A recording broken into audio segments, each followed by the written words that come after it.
put in the name of the executor of your trust, it should preferably be someone who is not related to you and is not a portion of your estate at all, is not getting anything from your estate. So we learned this piece. He says, okay, here we are. B'zeh shenisachti, shehamitzaveh yekabel al atzmo hitchayvut klapei ha'ipotropos shelo. The fact that I wrote that the person that you should name as the recipient of the gift should be your executor. V'lo katavti sheyekabel al atzmo hitchayvut klapei habilti yorshim sheyesh lehem zuchut b'tzava'ato. He says, and I didn't write that you should name, let's say, another relative of yours, let's say a daughter that you'd like to inherit. Atamhu mipnei sheba'ofan zeh yitzuar lefamim shetitbatel hitchayvuto. He says, if you were to put your daughter, for example, instead of your executor, it's possible that this could be nullified, this conditional gift. Uchagon ledugma shenotein chelik be'izono lechol banav v'gam lechol benotav. Let's say your will states that you'd like to divide up your estate equally to all of your sons and daughters. Aval kishakatav tzava'ato ushtar ha'itchayvut shelo lo nolda lo adayin rak bat echat. He says, however, when you drew up your will, at that time you only had one daughter. That was your only child. You only had one child. You had a female child. Okay? The harebi mikre kazeh. In that scenario, im tamut bito zeh b'chayav, if one's daughter dies in his lifetime, ein kan hitchayvut shel klum, then halachically, the conditional gift that you've left for your daughter is null and void. Okay? Deliv notav shenoldu lo achar kach lo nishtabed me'ikara. He says, the gift cannot be transferred to any subsequent daughters unless you change the terms of the will. In other words, you'd have to write up a new will with a new conditional statement in the event that the person that you name on the will has deceased. Kideita begitin sham uvechoshen Mishpat reish siman reish yud. V'hashibud shenishtamid levito harenit batel. So therefore, if a person wrote this conditional gift to his daughter, and then she passes away, then there's no longer, then that gift has been nullified. The hayarash ota kishemeta, because when a man's child dies, then all of the possessions of the decedent go to the parent. V'chi gavna b'shar tziyurim hadomim lazeh. V'lachein tfei adif. It's therefore better to name an executor. Now, I don't really understand the logic, I have to say. What if the executor dies? If the executor dies, you have to start all over again. And the truth is, I don't believe Rabbi Willig would agree with Rabbi Cohen over here, because Rabbi Willig's version of the shtar, and I'll show it, I'm going to bring it up on the screen right now, does not name a third-party executor as the recipient of the gift.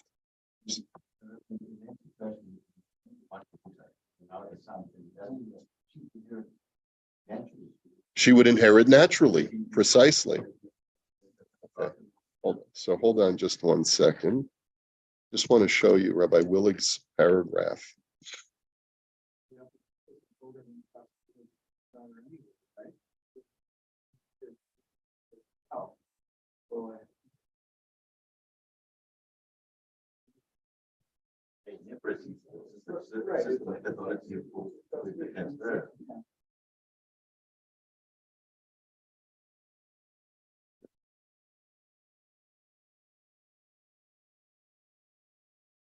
Halachic will materials. Article, so this was published about 20 years ago. Article by Rabbi Mordechai Willig regarding the halacha of wills, form of shtar chatzi zachar. Remember, what we're talking about is the shtar chatzi zachar. So I'm going to put this all aside for a minute and just get to that. He says, I The undersigned hereby obligate myself to so-and-so the sum of X number of dollars effective immediately, but not payable until 1 minute before my death, on the condition that I do not retract this obligation at any time prior to my death. All the property which is mine at that time, both real and personal, shall serve as security for the payment of said obligation. I hereby stipulate that my heirs, as defined by the Torah, shall be given the option of paying the above obligation, or in lieu thereof, of carrying out the terms as specified in my last will and testament. This is all completely consistent with what we've been learning, right? Totally consistent. And in addition, carrying out all transfers of property upon my death, which are considered non-testamentary transfers in accordance with the laws of the state of X. If my Torah heirs abide by the terms of my will and aforementioned state laws, then the above obligation is null and void.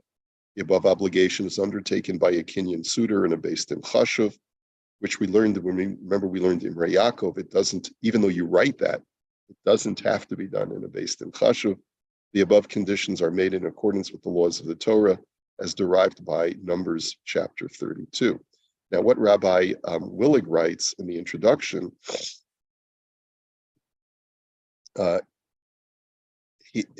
Jewish religious law does not recognize the validity of a will, except for unusual circumstances.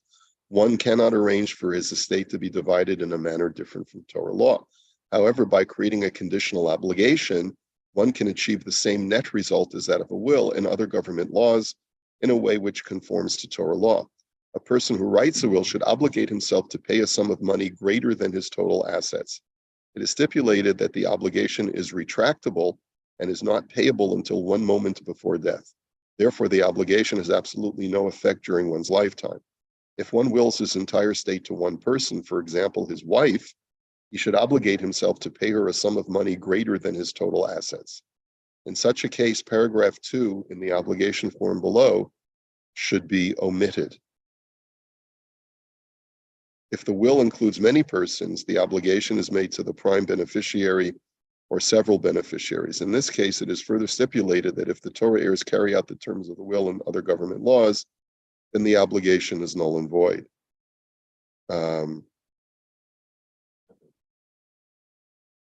So the obligation becomes effective, et cetera, et cetera.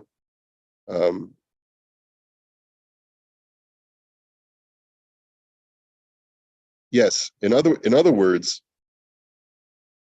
what he's basically saying is that you could use this to essentially give your whole estate to your wife, and then you don't have, then you would make it, then you wouldn't even nullify it. You would basically say, I hereby give the value of my entire estate, which is, let's say, and you could even stipulate a number that you know is higher than the value of your estate, up to, let's say, $10 million or $100 million, whatever the value of your estate is.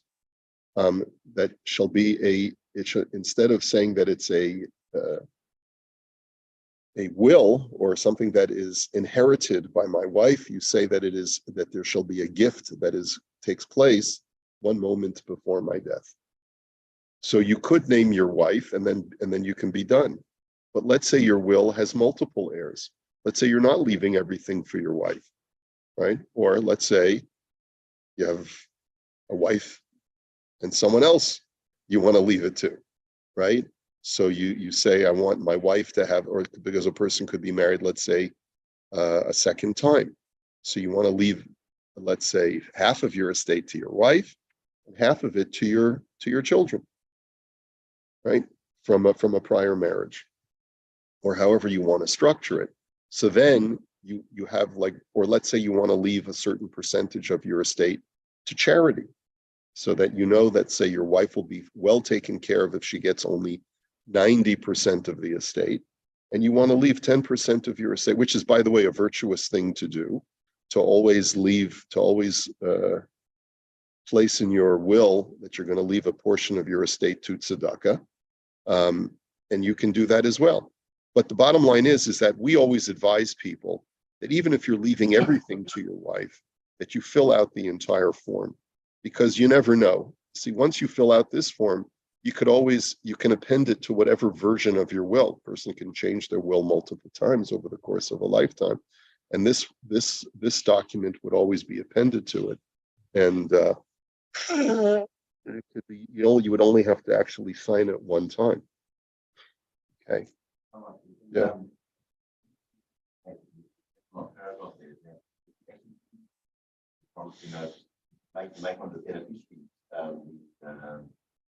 Person named in the publishing house as opposed to That's right. That's right. If the will includes many persons, the obligation is made to the prime beneficiary or several beneficiaries. In this case, it is further stipulated that if the Torah heirs carry out the terms of the will and the government laws, then the obligation is null and void. Yeah. Rabbi Cohen's, I think, a little bit more stringent, but I don't feel it's a stringency. It's not necessary, and that's what I just wanted to point out. Yeah, there is a slight difference of opinion here.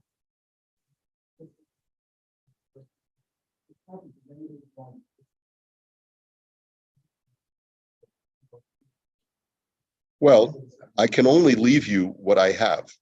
So, but what you want to make sure is that you're not leaving less than what you have to that person that you name on this document, because then the difference will be could be potentially contested by the heirs. They could say, let's say you only leave $1 million and your estate is worth $10 million. So you leave $1 million and you fill this out and you say, I'm leaving $1 million to my daughter, and it's a gift that will take place 1 minute before I die, and but it's conditional, right?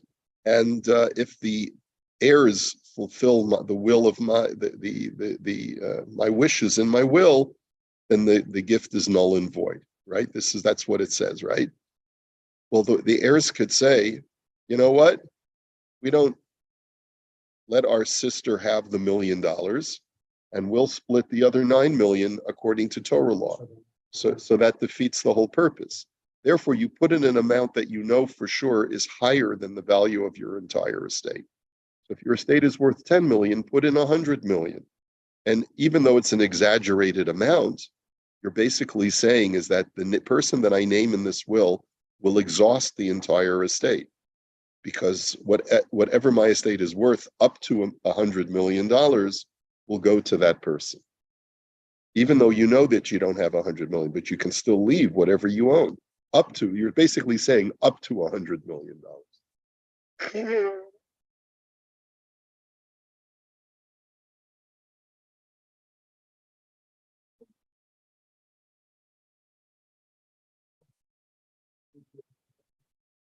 Problem putting this on will. Is a conflict that we have done. people do attach stuff to it as well, but it's not, secular law would regard the other one as not as a will, right? So it take effect as a contract, not a document. Not as a Right, because this statement is not a will. This statement is a gift. It's a conditional gift that shall take place 1 minute before I die. All right.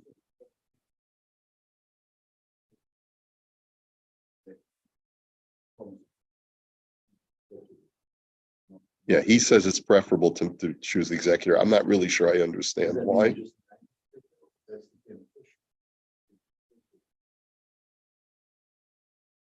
No, you name the executor as the recipient of the $100 million, conditional on the fact that the heirs contest the will. If the heirs do not contest the terms of the will, so then everything goes according to the will. And so my daughters are named and the charity is named, et cetera, et cetera. Okay. Okay. גם צריך לדקדק שהאפוטרופוס זה שאינו מבני משפחתו יהא יהודי, שהרי התחייבות חלה היא מדין קניין חליפין וכבר נחלקו הפוסקים ממעני קניין חליפין בנוכרי. He also should preferably make sure that the executor that's named is a Jew, because there's a whole question whether certain methods of kinyan will work when you're using a non-Jew. So that's also a bit of a chumrah, because the truth is, when we sell our chametz to a goy, we use various methods of kinyan, and just signing the contract, just signing the paper, and giving him the promissory note is a completely effective method. So that too is a chumrah. Rabbi Cohen is really just sort of dotting all the I's and crossing all the T's. But it's, if you were to name a beneficiary, or that's as the recipient, or if you were to name a non-Jew, they would still be kosher. It's just that you'd have to, what he's trying to do is to make this completely bulletproof, is essentially what he's doing. He's anticipating that there's going to be some real religious zealot children who are really going to try and fight this in a based in, and he wants to make sure that that doesn't happen. And so he wants to sort of close any possible loopholes that anyone could find.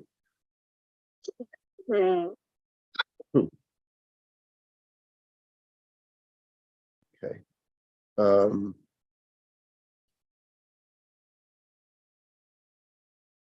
It's a lot more technical stuff in this document, but I don't know necessarily that we have to go through all of it.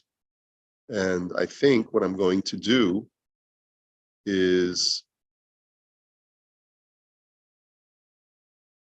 he said, I think what I'm going to do is to go to the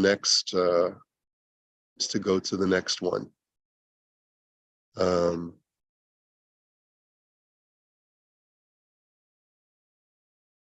So remember, we had explained in the first chapter that there's also an issue if the wife predeceases the husband, what's going to take place with her property. And let's say she wants to, here, let's just go back and discuss what we talked about in chapter 1 regarding the issue of a wife.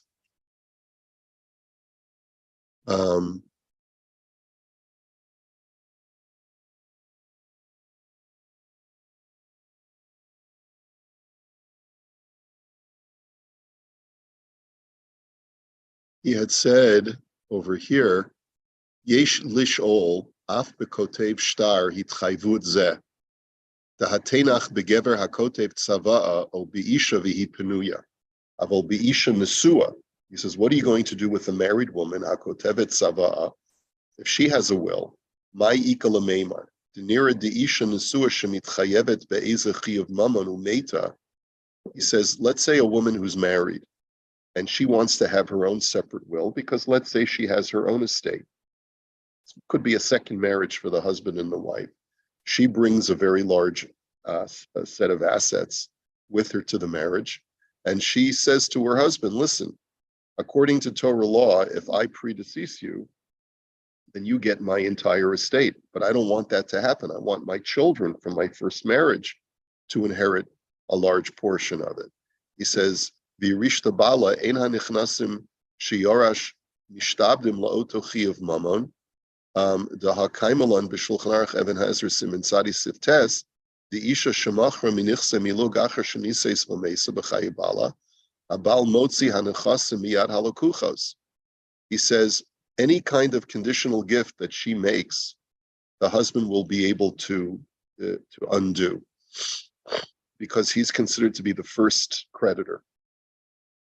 So she can't make any conditional gift once she's married, because even if she makes a conditional gift, let's say to her daughter,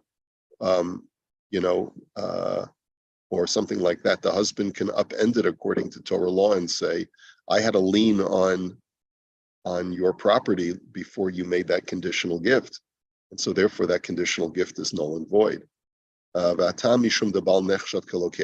Etc., etc. So therefore, he says, and he said for that reason,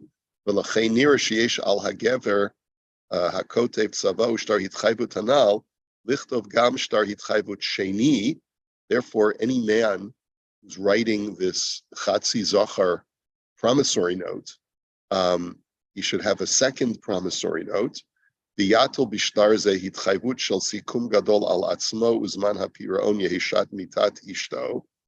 He says he should write another promissory note that will take place at the time of his wife's death. Biyatil tanai bihitchayvut zu shimhu yekayem et hamatanot haktuvot betzavaat ishto az titbatel hitchayvut hazot. And what he should write is that if this gift is conditional.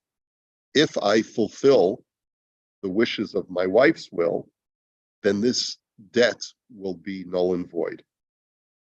Okay, and now we're going to take a look at that shtar. No, it's the wife's second husband. The man that a woman is married to at the moment that she dies is her sole heir according to Torah law. So she says to her husband, hey, I want to leave my estate to my kids, not to you. He says, that's eminently reasonable. I have my own money. I don't need your money. I want your kids to get it. But what's going to happen, she says, if after I die, you decide you're going to contest the will based on Torah law, that you're the sole heir. He says, you know what, honey? I'll write a promissory note that basically says that upon your death, I owe $100 million to your daughter. But if I fulfill the wishes in your will, that debt is null and void. And that way, she has the peace of mind to know that no one can halachically contest her will. And therefore, he suggests, Rav Cohen, that in a situation, now, by the way, my wife has no such concerns because this is our first marriage. Our kids are our kids. So she knows that she's my first, that if I predecease her, she will get all my assets. And I have to do this chatzi zachar document in order to make sure that that happens and my children don't contest it, right? And that's all fine. That's all good, right? Why do I personally not have to do something like this? Because my interests and her interests completely coincide. That's count your blessings if you can say that, right? Because not every situation is like that. There are many situations where a woman may have a large amount of wealth that she's bringing into the marriage, and she and her husband both agree, and this happens all the time, where he comes from a not wealthy family, she comes from a wealthy family. She has a huge bank account and a huge trust fund that she's inherited that the husband is not allowed to touch, but he becomes halachically her heir upon her death. And she says, no, I want to leave it to XYZ. So this is where the husband has to write a second promissory note, a second sort of chatzi zachar kind of shtar. And so this is now we're going to look at the language of that second shtar. Okay, so we're skipping now down. Shtar hitchayvut nosaf shel gever hakotev tzava. And so that's what this is on page Yud Dalet. Okay. So he says as follows: Ani, I, so and so, on such and such a date, matzir et dilahana. I hereby declare the following: If I am alive at the time of my wife's death, below avater al zuchut hayirusha shali bi'izavona kidei lekayem et za'avata ha'acharona, and I am not willing to forego my rightful inheritance of her entire estate in light of her will. O b'mikra sha'amut kodem chalukat izavona.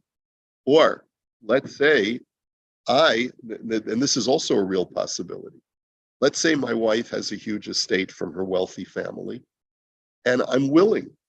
I love my wife. Of course I'm going to take care of her assets in the way that she wanted to. I'm not going to contest the will, but halachically, I am the owner of her estate when she passes away before me. What happens if I die before I've had a chance to oversee the distribution of her estate? And then my children, who are religious zealots, come along and say, our stepmother's kids are not the rightful heirs. We are the rightful heirs because when our stepmother passed away, our father inherited her estate. And now that he's passed away, we inherit our father. Huge machlokes between the children of the wife and the children of the husband. And the man wishes to avoid any of those kinds of roigus, any of those kinds of machlokes, right? So what he writes is, and this is very clever. This makes a lot of sense, right? He says, "O b'mikre shamut kodem chalukat izvona," or let's say I die before her estate is properly distributed among the heirs, among her heirs. So therefore, Aleph. Okay, so we'll continue this Amir Hashem tomorrow, and we'll see how to proceed from here.